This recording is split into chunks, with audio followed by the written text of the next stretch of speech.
everybody. Welcome back to Day One. Breakfast with Bob from beautiful Oceanside. My name is Bob Babbitt.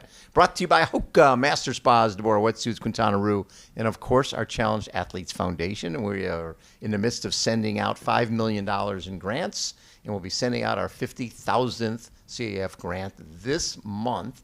Our next guest, coming off an awesome second-place finish at 70.3 Geelong, Mr. Jake Birtwhistle joins us. Jake, did I get that right? Is it Geelong? Geelong. Geelong. Yeah. But close Geelong. enough. But it's got the G. Geelong. Okay. And great race there, especially to start the season. You got Jelle Geens out there, Taylor Reed. That's a hell of a field. Yeah, thank you. Yeah, it was nice way to start the year, like you said. Good to kind of test how the off season of training has been going, and it was my first year really like doing middle distance. So It's my first time doing a 70.3. Not having a off season preparing for short course racing, I guess. So it was a nice kind of confidence boost to know that the different work that I've been doing has been kind of paying off. So when I look at the background, running, Aussie Junior Champion 11 times over middle and long distance, moved to triathlon at age 17. So while you were running, were you thinking potentially Olympics for running? Yeah, definitely. Through that whole time, I was doing triathlons as well. Okay. Mostly while running, and just as a great way to cross-train, basically. Right. My running coach loved it because I never really got any injuries as a runner, which is kind of pretty rare, I guess. But just because I was getting a lot of fitness from the swimming and biking. Obviously it was quite successful in the junior running world in Australia. The obvious kind of vision ahead was like Olympics and World Championships and things like that. But realistically, I just didn't want to stop swimming and biking. So when I kind of got to that age where I had to make a decision. I chose triathlon and kind of haven't looked back. What were your distances for running? So I mostly focused on as a junior at the time, it was the 1,500 and 3,000. So I hadn't really, obviously I'd raced some 5,000s, but at the national level, we still competed over 3. You know what's fascinating to me is most running coaches don't have that same feeling that your coach did, that I appreciate swimming and cycling.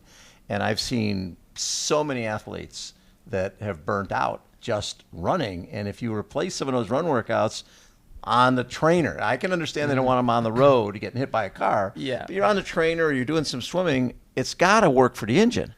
Yeah, for sure. Like any triathlete will tell you how beneficial swimming and riding is to their overall capacity. And I think especially as a junior or someone that's vulnerable to injuries, it just makes perfect sense. And maybe my running coach was kind of kicking himself in the end because I chose triathlon. But it was a great kind of progression for me from a young age, and then able to kind of step into the ranks as a triathlete. Well, I know Chelsea Sodero had like 6 stress fractures in college. All those guys who were then they come over to triathlon, and next thing you know, they're healthy and they're running faster than they ran when they were just running. Yeah, exactly. It's a weird deal. Yeah. So was there ever a point where coaches were like, "Hey, you know what? If you just focused on running, you would be way better"?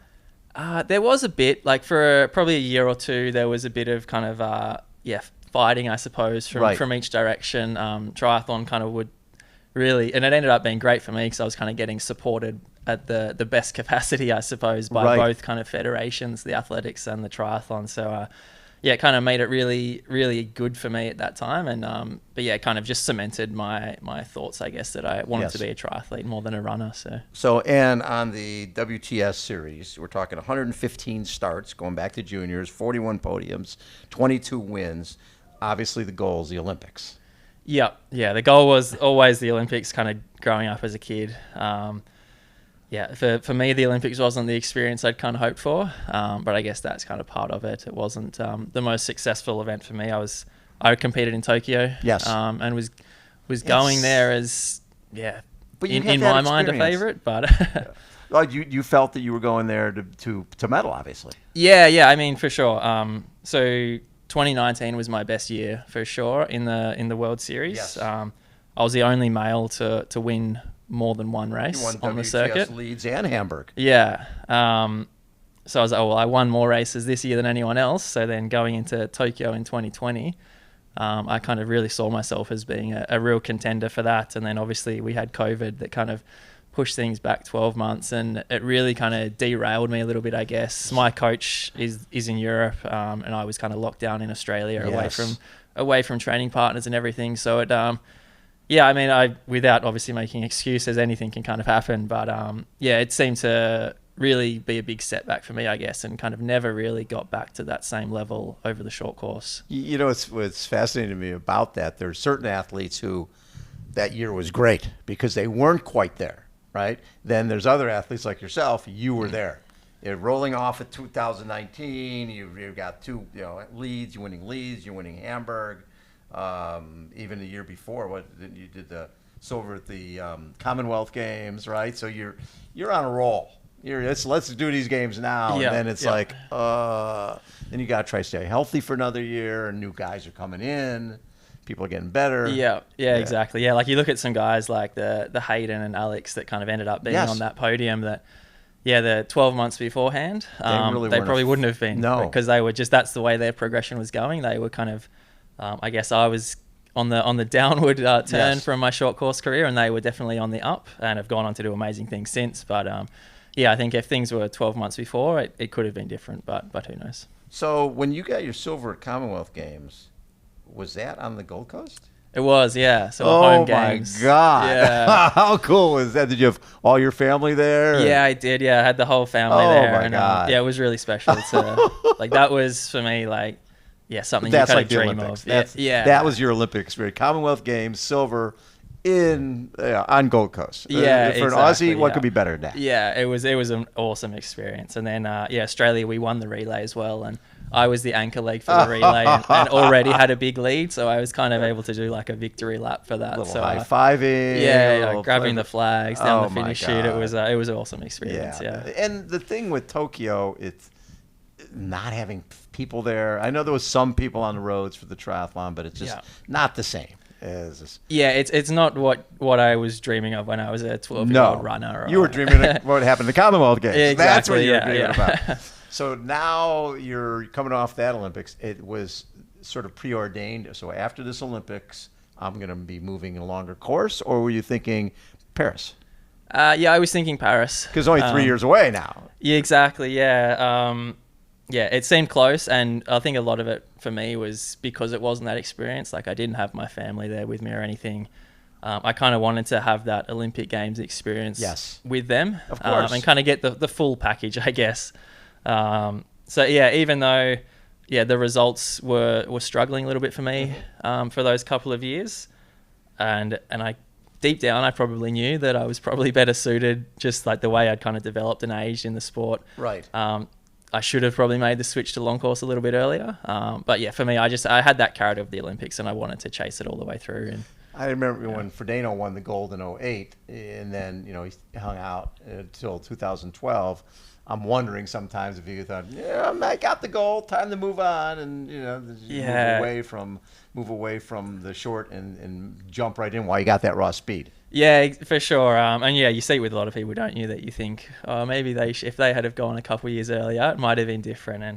And it's probably the case for me. But I think I'm 30 now, so I think You're still a young guy. Still got plenty of time in the long course world. So and especially when you see Patrick Lange at 38, what these guys are doing. There's you easily 10 years if you wanted it. So was 2024 really the first year focusing on longer? Well, for the back half of the year, yeah. Yeah. So I took some time off after the Olympics. Me and my wife went on our first ever holiday together. Nice. That's nice change. So it was nice to kind of step away from the sport briefly. Yes. I guess this year is my first year focusing properly on the middle distance. I finished up the season last year with a couple of halves, November, December, but it was on quite a short preparation. So I think now is kind of the real beginning, I guess. Well, I mean, you won in 2023. You win in Tasmania, then second in Melbourne, fifth in Western Australia. So that's 2024. Yeah. And then now you just get that second and you kick off of the season. So obviously, and when I look at 21:44, 1:59, you're going sub 2 hours. A lot of times people make that transition and they don't have that bike power, and they can't. The speed has changed so much on the bike, and you're going 2 hours right now, and then 1:08. So obviously you still got that raw speed from the run. So this is a good course for you. This is because there's Yeah. a lot of variety on this course. With the swim is a swim, but the bike ride, you're going to see some good climbing, which obviously you're good at that, and then some headwind the last 10 miles. You'll be great at that, and then the run, it fits you to a T. Yeah, no, I'm really excited. Obviously, I only got in last night, so I haven't really been able to check out the course too much. Right. But yeah, I've been looking at the maps and the course profiles and just with the history of the race as well. Like I kind of know exactly already kind of what I'm getting myself into here, I guess. And yeah, I'm definitely really excited to get out and racing on the weekend. That's right. And what's been the difference for you between this style of racing and the World Triathlon Tour? Because a lot of times you're going to Yokohama, you're going to these places, there aren't really age group races associated with it. It seems a little more sterile to me than this is. I wear whatever I want. I don't need some guy in a blazer to tell me what to do. Yeah. I can put a logo on my hat. I can put it on the side of my head. I can do whatever the hell I want. It seems a little freeing. Yeah, definitely. It definitely is. I'd say it's a much more relaxed kind of vibe, and I think having all the age groupers and stuff around as well that are there at the exact same time, they're racking their bikes on the afternoon before, and then kind of prepping everything on the day. Yes. You feel like you're a part of a much bigger community, I guess.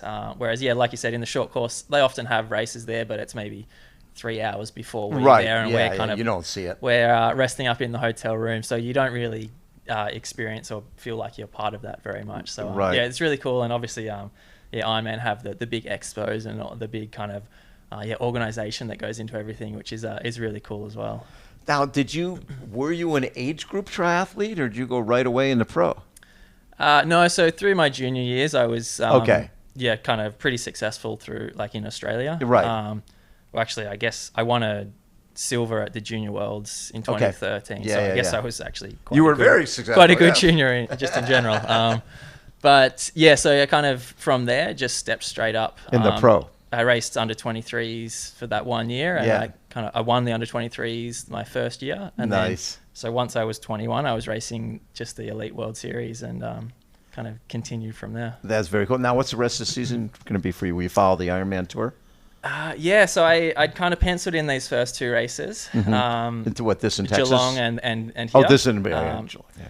And then, so for this year, I'm just going to do halves. Just kind of stick with that for the next 12 months. And I'll look probably next year to stepping up to the full distance, I think. But kind of wanted to give myself some time to actually get the halves right, rather than kind of coming in and learning things but not getting able to really nail it all down, I guess. So yeah, I've entered for St. George, and I'm really hoping I can come back for that. St. George is another good course for you. Yeah, but obviously it's a long way away from Australia, so I just got to make sure I can. Heading back home. So I got to make sure that logistically and financially, I suppose, makes sense. But that's kind of the goal at the moment. And so you have the 70.3 Worlds. Did Geelong get you there? So I qualified last year already for you already did? Okay, good. So I've ticked that box, and that'll be kind of the end of the year. So right. I've got the first couple races out of the way, and then that to focus on at the end of the year, and kind of just filling in the middle as I go along, I guess. So in those WTS races, what was your fastest 10K?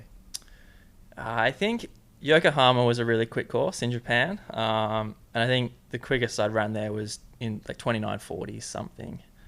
So I think that was the quickest I did over the 10. Yeah. Wow. Okay. Yeah.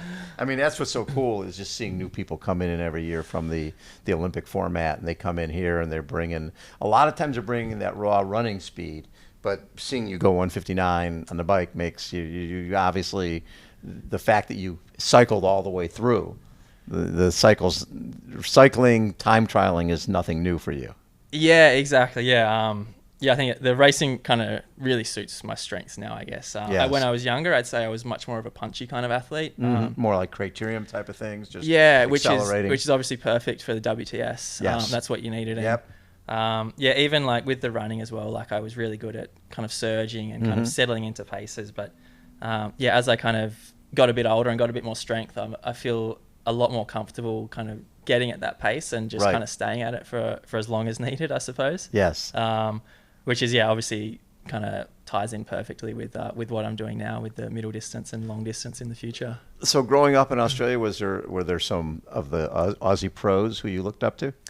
Yeah, of course. I mean, Australia has been a massive competitor, I suppose, in the sport. I'm from Tasmania as well, so I guess I always have a soft spot for Craig Walton, who was obviously a mega athlete back in the day, and kind of someone that I had ties with, I guess, through Triathlon Australia, that we were able to kind of be involved and kind of have him as a mentor. And that's something Australia did really well back in my junior days, was really kind of show the progression of how you can go from where you were as a junior and kind of how far you can go with this sport, and kind of get that firsthand from athletes that have actually done it. So one of my favorite Craig Waltons, I forget what race it was, but he forgot his bike shoes, and he just came out of the swim leading, obviously, and just rode off the front with his running shoes on. He just won the race from the front with, I don't need any bike shoes, I'm fine.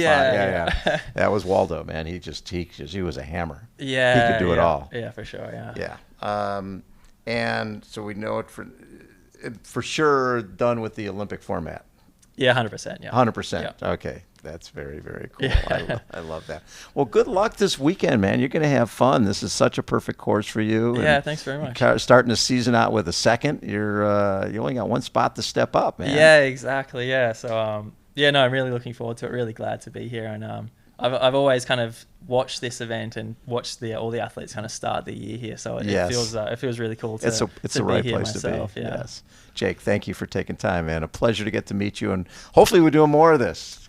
Yeah, I hope so. Hopefully it goes well, and I can continue racing well. I love it. Thanks very much. Jake Birtwhistle has been our guest again. Breakfast with Bob from Oceanside. Hold on. We'll be right back.